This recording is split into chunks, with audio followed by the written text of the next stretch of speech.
Hello and welcome to my review of Pokemon X, Y, and Z episode 38. And after I've gotten a breather, after my reaction, I wanted to go through the episode again and get my overall thoughts on the episode as a whole. No disappointment in Ash losing and the overall my initial reaction to what's going on. I just wanted to piece everything together and see how good this final actually was. And to be fair, there isn't anything wrong with the final. It's literally just a disappointment at the end. The final is actually really well done.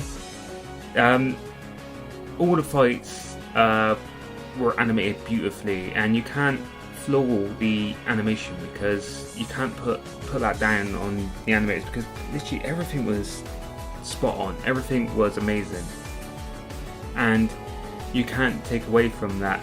Ash has grown so far as a character. He's grown up. You can tell by the tactics early on with Goodra using Rain Dance to strengthen Greninja later on. But this final, it's really up there as one of the better fights Ash have had throughout all of the series. But that's the thing, X, Y, and Z they've just stepped up their game massively.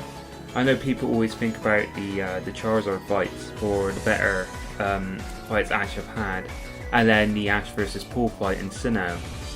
But this one, I think this final, as a rival battle, as a fight between someone we have known for a while, and well, we've known Elan since, if you watch the Mega Evolution specials, since the beginning of X and Y, well, very early on from when the first one came out.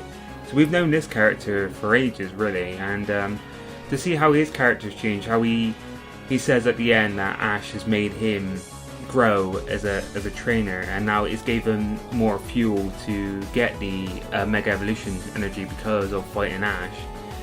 It's very well done. It's really built on Elan's character, because at the end of Mega Evolution Special 4, he kind of loses the plot a bit.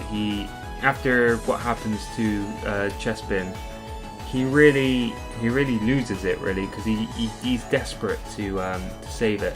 And he kind of goes off the rails, but Ash just kind of gave him the will to carry on fighting, really, and to really enjoy Pokemon battling and enjoy being with your Pokemon again. And that's kind of what this final is about, really. I think it's really Ash getting Elan to go to kind of revert back to the way he was before. Which is great, and I think this is where, later on, now that I've thought about it, I think this is where Elan's probably going to get torn in the coming episodes with the whole stuff with Lysander, and him trying to use Zygarde to blow up the city. But more on that a bit later. Overall, this episode has some really good moments. I really liked Team Rocket. I really liked how Team Rocket has begun to start cheering for Ash. They do stuff similar in the Pokemon leagues, but it's funny to see this enemy they've had since the very beginning, with them trying to capture Pikachu and Ash always stopping them. They just decide, oh yeah, no, he beats us all the time, so we don't want to see him lose. Like, if he's strong enough to beat us, he's strong enough to do the Pokemon League, and they just start supporting him. I really like that, how it's you kind of seen it with James last episode, but how it turns out Jesse Meowth have been cheering him all along. I thought that was great. Like I said before, the strategies that Ash was using were very, very well done, and the fight overall is just really tense. Like, it's one of the most tense fights I think there's been since very early on, what I can remember. I've missed a lot of the later fights, but I didn't see any of the stuff in black and white. But it really reminds me of like the Charizard against Magmar, and well, the most tense battle I've seen is Ash against Gary, and how that fight was very even, and those two were literally just attacking each other left and right, and none of their Pokemon would like get down, especially the Charizard and Blastoise fight at the end. This really reminds me of a fight similar to that, where that's what I got to commend the animators for, because they really made something that's very tense with characters like we haven't known as long as Gary, or like we've known Ash obviously, but Alan, a character who he's popped up here or there, but he hasn't been in a hell of a lot of episodes, but it still brings out that tension, which was really well done. I liked how Greninja used his Water Shuriken as a sword, and he uses that as a shield as well, like when Charizard used Blast Burn, and Greninja stabs the Shuriken in the floor to block the attack, and how he was literally parrying every one of his Dragon Balls with the Shuriken as a sword. I thought that was very well done, and the fight is just so even, and to the end you don't know who's going to come out on top until that last Water Shuriken and the last Blast Burn, and that's where I was disappointed because Ash got a loss. But I can't take that away from the fight itself, because the fight is just so well animated and it's so well done that, like, it's a shame Ash lost, but he gave it his all, and he in the end, like, this is probably he's probably one of the best fights he's ever had, and you can't, as a character, this won't take away from his character. This will just make him grow even more, because he's finally reached somewhere he hasn't reached before. And yeah, he lost, he couldn't win it this time, but this should make him grow, hopefully, if they don't revert his character again. Should make him grow stronger, and you never know, if we get to whatever the league final will be in Sun and Moon, then maybe he might actually do it then, if he can get an even stronger team, or even bring in some of his old Pokemon. Even though he had the best team he's ever had, like, Noivern is still a baby. Like, Noivern shouldn't really have been on his team. It's gonna be a very low level Noivern. He could have switched that out too. If he couldn't get his Charizard, he could have brought in his Sceptile. He could have brought in his Infernape. Well, he's got stronger Pokemon at his lab, at Professor Oak's lab, which he could have brought in. But I can understand why he wanted to stick with his team that he's had all the way through Kalos. But anyway, the fight overall was very, very good. And in the end, it's one of the best. It's one of the best Pokemon battles out there, and it's something everyone should watch, even though he loses. Going on into the next part of going on into the new arc with Lysander, with him making Zygarde attack Luminos City. This was a great cliffhanger. Literally, as soon as the league's over, he attacks, and literally you see roots go across the whole city, and everyone is pretty much in terror at this moment in time, which will obviously lead into the next arc, where Ash and Alan are going to be, well, it seems by the preview, working together, which could result into, when Alan finds out it's Lysander, Alan maybe turning on Ash. But it seems like it's going to be interesting. I like all the arcs which revolve around legendaries, so to see more information on Zygarde, I'm really looking forward to that.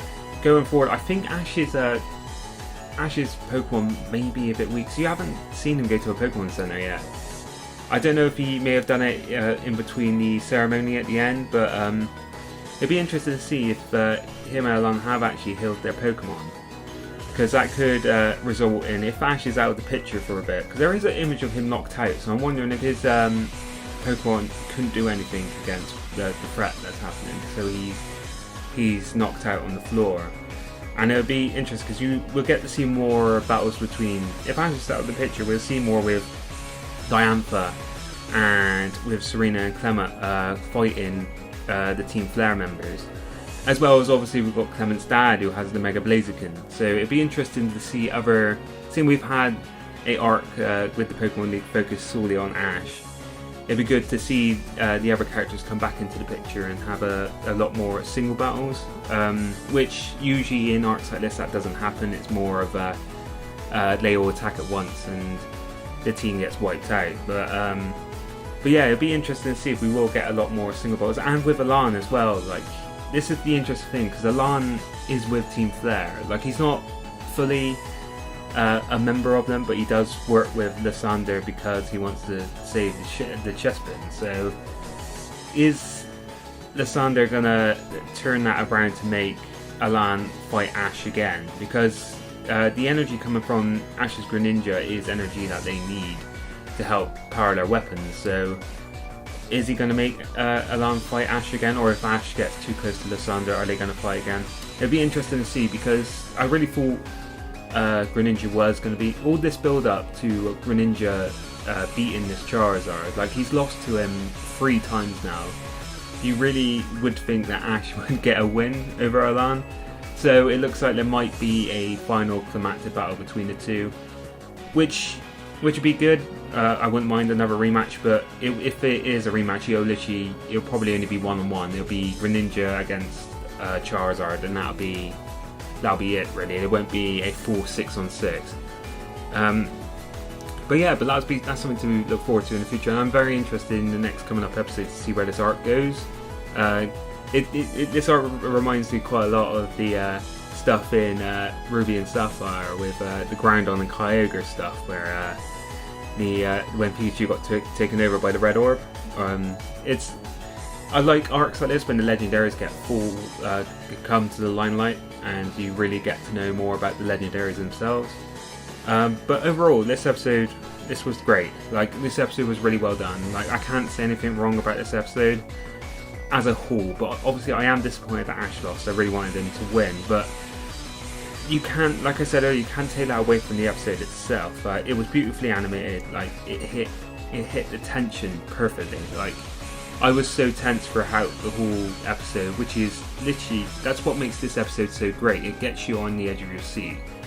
But then going forward, Ash is going to improve as a trainer. So hopefully going forward, like, he will improve and he won't revert back. And I'm hoping with this new animation staff that's taken over, they're going to take his character to a whole different level instead of resetting him over and over again. Because the way he's evolved in this X, Y, and Z, like, it looks like they're putting him on the right track, and they're trying to make Pokemon into a more anime that a lot more people can enjoy, apart from just this anime for kids. And I've enjoyed this anime from start to finish. So hopefully they can continue this into Sun and Moon, and hopefully Ash can just build and build and build, and eventually get what he wants to be and become a Pokemon Master. Because at this moment in time, well, talking about the end of last season with Black and White, there was no way that was going to happen anytime soon. But at the end of this, I can really see him gradually getting to that goal. And hopefully this is just the first step into something a lot better. So overall, this episode was great, and that was my review on Pokemon. I'll see you next time for more Pokemon videos. Cheers, bye!